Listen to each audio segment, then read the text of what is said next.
So I'm here right now at the food bank, and we are loading with volunteers all these cans. And this Saturday and Sunday, you all right to be on Charlottesville Public Access TV? Sure. Let me move out of the way. No, you're with me right now. All right. I need you to open this can up. And now this can, I did not open it. We raised money on Saturday and Sunday selling artwork that we created, and I have no idea what's in that can. Will you open that can? Absolutely. Well, who are you, by the way? I'm Livia. I'm the volunteer manager here at the food bank, and I've got some donations here, which is awesome. Yes, can you tell us how much it is? Yeah, let me see how fast I can count. Do you want to come over here? It's a little bit loud. Yes, thank you so much. All right, quickly. You're asking me to do mental math, so that's pretty tough. 90. 90? Oh my God, yay. You said you had an event over the weekend? Well, yeah, so we kind of try to link it with the artisan tour. Yeah. And before that, we did the Ravenna River Fest, and we raised money for Habitat, I think. And I always do it this way. I present it to the people, and then I give you the can that I never opened, so I'm excited. Oh, that's great. How much do you think? $95. Yay! Yeah, Ding, awesome. ding, ding, ding, ding. And we can provide 3 meals for every dollar donated, so I can't do math that well. I wish I could. And a crayon. Oh, great. This is cute. Okay, and so can I ask you two more minutes of questions? Yes, yeah. Okay, so I noticed that there's a whole bunch of people here. How many do you usually get a day? For volunteers, we have this particular packing shift. We run once a week, every month. So we're packing boxes for low-income seniors as part of a federal nutrition program. We get about, I would say, 17 volunteers at once, all on the packing line, and we fill up these boxes, and then they go out to folks across our entire service area. Well, this is fabulous, but not so, right? Because how many you're feeding, like 200 people a week or something? Right now we're seeing 170,000 people a month or so coming to our network of partner pantries or directly to the food bank or our programs for food support. So I have some friends who are actually acquaintances and some friends who are I don't know what world they live in, but they don't believe that this has been like an unsurmountable a lot this year. Do you think that's true? So we are seeing a higher than ever level need for food support here at the food bank and in our network. So it's definitely true that we are seeing more and more people reaching out for food support and needing more food support over a prolonged period of time. And are these people working that are coming here? Yep, we see all kinds of folks who have jobs, who have big families, who have disabilities or are not able to leave their houses. So folks from all backgrounds who need food support, and everyone deserves to get food. So we try to make that possible. So my question really is, this year, do you feel like, do people actually say that they're qualified, or they don't have to say they're qualified, but also, do you see more and more people who are employed than ever, like who just can't make the end of the month? We just don't track that data for folks who are coming to food support. We don't ask if people meet a certain income level or what have you, and so I wouldn't be able to comment on that. But we definitely are seeing people from all backgrounds needing food support, so that's what we're here to do. Well, thank you so much for your service. Can you tell us your name? Hi, my name is Livia. I'm at the Blue Ridge Area Food Bank, and I'm a volunteer manager here. Thank you so much for being on Charlottesville Public Access TV. Absolutely. Can I get you a receipt for your donation? No, well, if you need to. Yeah, absolutely, for sure. And then, if you don't mind, I'm going to ask every single person Could just you not? not? Could you not? Because these volunteers are confidentiality. Yeah, we just don't want to bother folks while they're volunteering right now. I need to make some more footage about the food bank. So we do have publicly available media resources on our website. You're welcome to go online and see take what we that have there. and put it on the Charlottesville Public Access. We can do that. Yes, so you're welcome to use any of that B-roll and footage that's on our media suite on our website that you'd like to use. But Thank right you now, so much. Yeah, you can tell we're really busy. So I want to get you a receipt. Oh yes, thank you so much. For sure. Make sure I counted that This is so 95. exciting to me. I had no idea because we didn't have a lot of footage because there was so many events. But Yeah. this is only our second time actually raising money in front of my house. Oh, cool. Where do you- I'm right by the Ravenna River Company. My house is parallel to that. So I thought that that would be a good place to have that done. But oh, we got one here. Nice. Nice. I was trying to find one that I had. Okay. So, What is today? Today is the 10th? yeah, 11th, I think. Oh no, you're right. And what's Sorry. what's your name? And I'm Robin What's your last name? Hoffman, Hoffman. And for the benefit, it's all donations, not just mine, but everybody who came to the art Charlottesville Community Art Gallery. That's lovely. That's really great. Well, we really appreciate your support and the people by me. I'm gonna tell everybody who signed up and donated. Thank you so much. Great. No, we appreciate you, and let me know if you have any issue like accessing what we got on our website. There you go. Sorry, I tore it. Okay. All right. Perfect. Thank you so much. Yeah, thank you. Have a great day. You too. And I'm not going to film you, but thank you so much, everybody. I just try to raise money through artwork and stuff.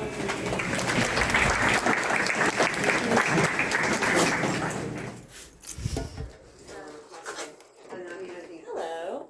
Is this a meeting? This is not informal. We're all just gathered. So I'm from Charlottesville Public Access TV, and I came up with a brainstorm. So I have a TV show that's ongoing. I've been doing food in Charlottesville this time, and you all have to agree to counting some change today. Counting some change. Yes, this is my brainstorm. Okay. So is somebody available like for the next 2 minutes to count some change and talk to me about logistics of volunteering for Meals on Wheels? This is the person that talks. Okay. So you all are okay with being on Charlottesville Public Access TV, or we'll edit you out if you're not. But if you are, that's wonderful. Thank you so much. Very cool. Can I just say one more thing? Are you guys volunteers? No. So your staff? That's okay. Yes. That's all right. Yes. Let's go. Come Let's with go me. somewhere Yes. that we can count some change. Yes. Come on in. You can sit wherever you would like. Okay, so to begin Wherever you with, need me. I'm Robin Hoffman, and I have a TV show for like 15 years here in Charlottesville. And of course, I should retire, but I feel somewhat responsible for like being an advocate for things that are nonprofits in Charlottesville. When I started, I raised a lot of money for the free clinic, and then I did Meals on Wheels, and then I did Habitat. But all of it was for people who were on my show donating. So today I came up with a brainstorm because I'm an artist, and so this video is going to tie into this weekend. A bunch of artists got together in front of my house. Okay, very cool. Got on the artisan tour for Virginia, whatever, and people came and they bought art for the food bank. Oh, very nice. So, but I gave out free art, free prints of mine. I do plein air and all that sort of stuff. That's awesome. So, what's your name? I'm Haley. I'm H. And so, how long have you been here? I started with Meals on Wheels in 2021, so I've been here for a little over 4 years now. Oh my goodness. Yeah. So, how many people do you guys feed? We are serving around 250 to 275 people every day. Okay, so today I'm going to ask you some questions while you do some counting. And here's my brainstorm for the day. I have one every day. Okay. So I thought, okay, here I was raising money for the Blue Ridge Food Bank. I delivered it yesterday, and I did this interview with the person who was very nice to let me, but I noticed like all these people as though we were at war. working to pack these things. And when she said to me, the supervisor, 1,000 people a week, I'm like, no. Anyway, so I'm like, I need to find out how it's been increasing or decreasing since this year. And of course, every year there's some kind of reason why more people age out, more people, and that sort of thing. So those are the kind of conversations I want to have with you while you count. Okay. This is my brainstorm. Okay. My car change. Okay. Amazing. So I even went to Food Line before I came here to get an actual coin that I had in my other car, whatever it's called. Okay. And she gave me this. Amazing. So that's the first donation. And then while we talk, Yes, you want to pour it on there or whatever it's called? Yeah. Yes. Okay.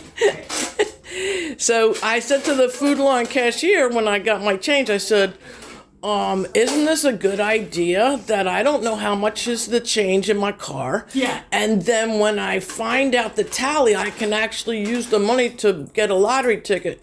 And she humbled me. She goes, yeah, just make it a blessing that you can donate, And I was like, you have to calm down.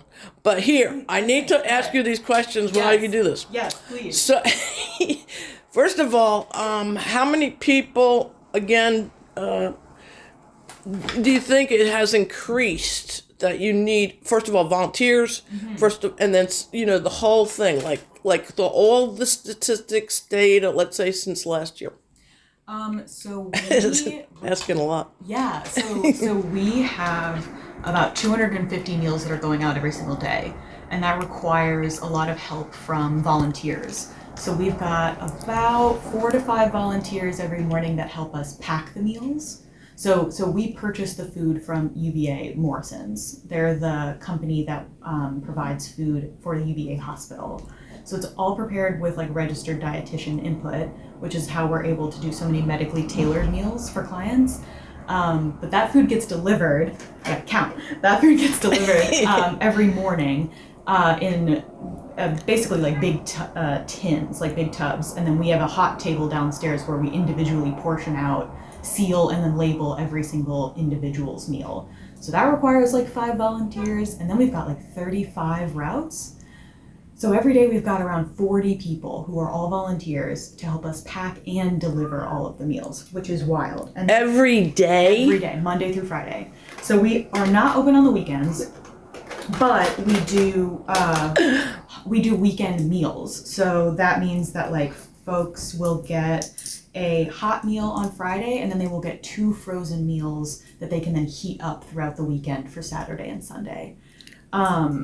So that's every single weekday we've got 40 volunteers. It's wild. So now, first of all, so my aunt and uncle, when they were aging 65 in Northern Virginia, they volunteered to go and deliver the food. So can you tell me how that works?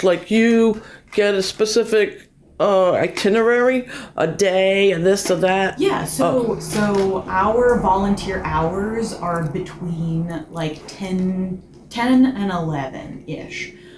We've got early routes, and those are usually more rural, right? So routes that go out to Keswick or Scottsville or Earlysville.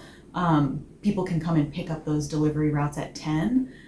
So they pick it up here? Correct. On Rosehill? Yes. There are some, so Crozet, we have a shuttle. So there's a volunteer that will come and pick up the routes here and then deliver the food to the volunteer fire station in Crozet. And then Crozet, more local volunteers will come and meet them there and then distribute the meals out. So that way people from Crozet aren't having to drive all the way into town, pick up the meal, and then go all the way back.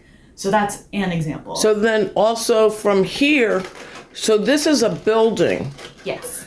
It is. It is a building. It used to be a store, I'm guessing. One of the stores on Rosehill that for some reason aren't really supported by. I noticed. I've been here about 18 years in Charlottesville. Aren't really the food stores aren't really supported by the local neighbors, which is weird. It's like Reed's. It was the food hub for so many years, and then all of a sudden everybody just kind of like didn't really go there as much, I think, is why they had to like fold. But I don't know. So I'm just saying this is an old building. Yes. And historically, I think was a storefront. And at this point, do you know how long it's been for Meals on Wheels?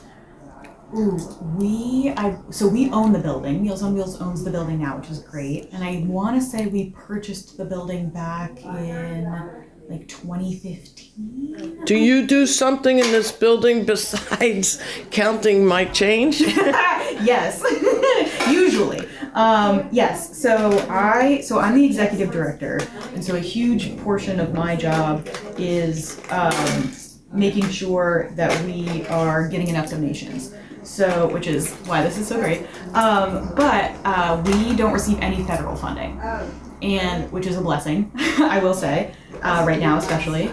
But we are fully funded by our community. So Thank goodness. So here's the thing. there goes a nickel. Let's I don't want to keep you much longer. Okay. So let's nip this in the bud first of all and say to the public right now, you don't have to Okay. what should they do today if they can, first of all, bring their card change, right? Yeah. But then also, how much donation do you think would be great? Let's say if they don't have an income, like myself, I'm retired, whatever, and then they have some money, how much would it feed? How much could they bring? And then how much could they volunteer and things like that? So $6 is the cost of one meal. So for us, so every single client gets a cold box and a hot meal for each of their deliveries. And that is a protein, a starch, a vegetable, and then the cold box is a drink, a whole wheat roll, a fruit, and then a pasta or vegetable salad. So that is $6 worth of that you could give to us that would equal one lunch for one of our clients. So if you are able to give, a little bit can go a really long way. Almost 90% of our clients are living below the poverty line, and so we subsidize almost all of our clients. And so whatever you are able to give. So let's say I just gave you, I don't know, I gave you 3, 4, 5. Oh my goodness, you're so good. Yeah, you're so multitasking person. No wonder you're the director. And so how much was that? So this so far is $18, which is 3 meals. Right. So that is a long weekend of meals for. What did you just say? I'm sorry, say it again. So I've counted $18 so far. And that is what? It's 3 days worth of food. So that is a long weekend of lunches for a neighbor. And it really does go a long way. Now, when you have weather prohibitive, that's the last question I had in mind, because Yes. I'm going to need Meals on Wheels soon. Yeah. Also, I don't know when I'm going to be infirm. It can happen very suddenly. Right. And then all of a sudden, runaway inflation can happen, and then Social Security could disappear, Yeah, and then I don't have my health care, and I'm gonna start crying. No, but anyway, it's true. All of that happens. Yes. Especially, one of the things I just want to make very clear here, because people really believe that people didn't work when somebody volunteers to bring them food, that it's that they had worked all their lives. They're 82, they're still working. Maybe they're doing hair, maybe they're taking care of somebody else, but in fact, their Social Security, because they're 82, it doesn't pay for their maybe remaining mortgage, or even their taxes, or even the rent. Right. And these are all things the city is trying to keep them in place.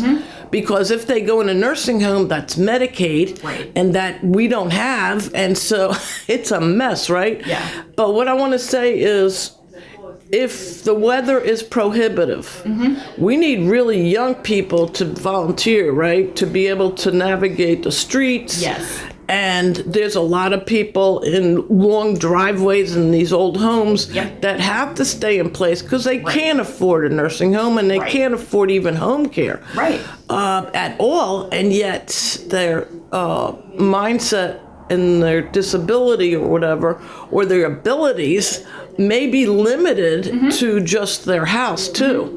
So, and they just want to live a quality of life just like everybody else. Exactly. So if the young people, do you ever talk to the high school? Yes. So we have volunteer groups from a couple of different schools, which is very exciting. Monticello High School, Charlottesville High School, Frost Montessori has come. We've got a couple of different church groups that come.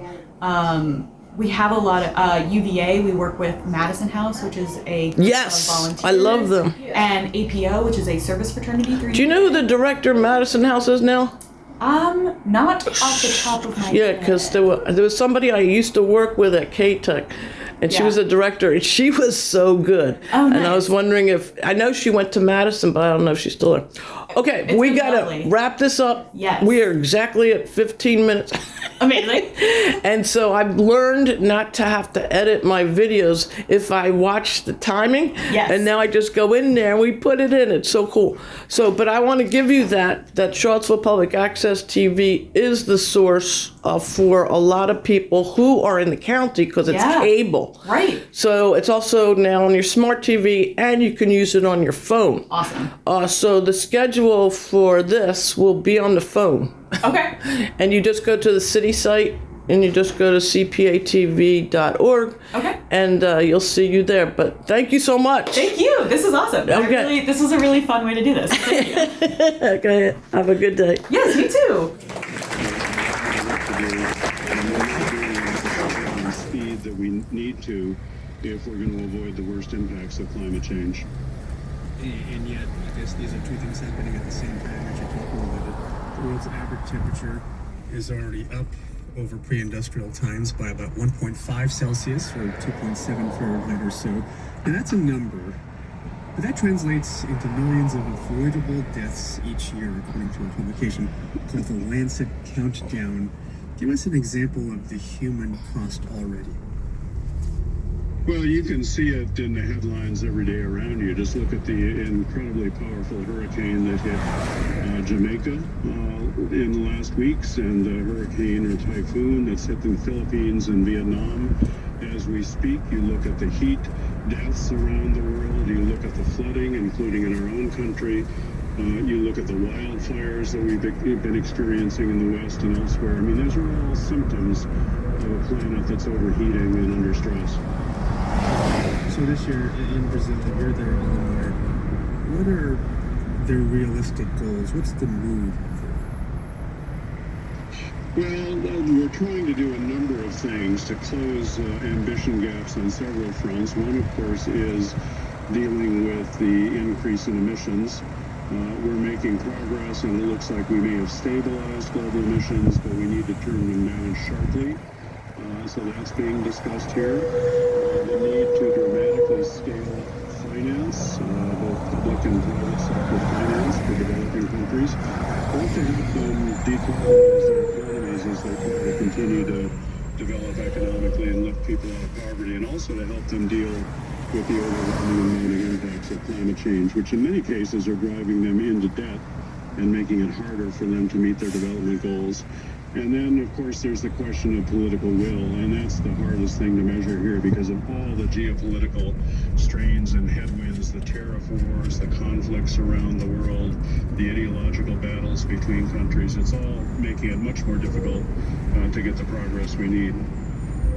You know, I've been reporting on these climate conferences for years. One in Cancun, Mexico.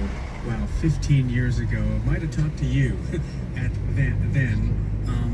And experts every year, they mention the importance of the United States as when it engages as a moral influence, having global leverage on countries, on this process. What is the impact that the U.S. had since then? Well, of course, the administration is absent here, but there are a number of state and city officials, Governor Newsom, several mayors, there are business leaders here, investors.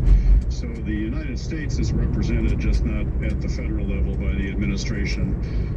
Obviously, there is concern about the U.S. pulling out of the Paris Agreement for a second time. We're the world's largest economy, second largest emitter. It's not helpful. But as Rachel Kite, the special envoy for the United Kingdom, said, one country has pulled out, 194 are staying in. That doesn't equal zero. So the rest of the world is going ahead without us, and our own states and cities and business leaders are going ahead often without the federal government. We've been talking to Alden Meyer, Senior Associate at E3G, a climate change think tank. He is attending what's called the COP30, the UN Climate Conference in Belém in Brazil. Alden Meyer, thanks very much. Thanks for having me.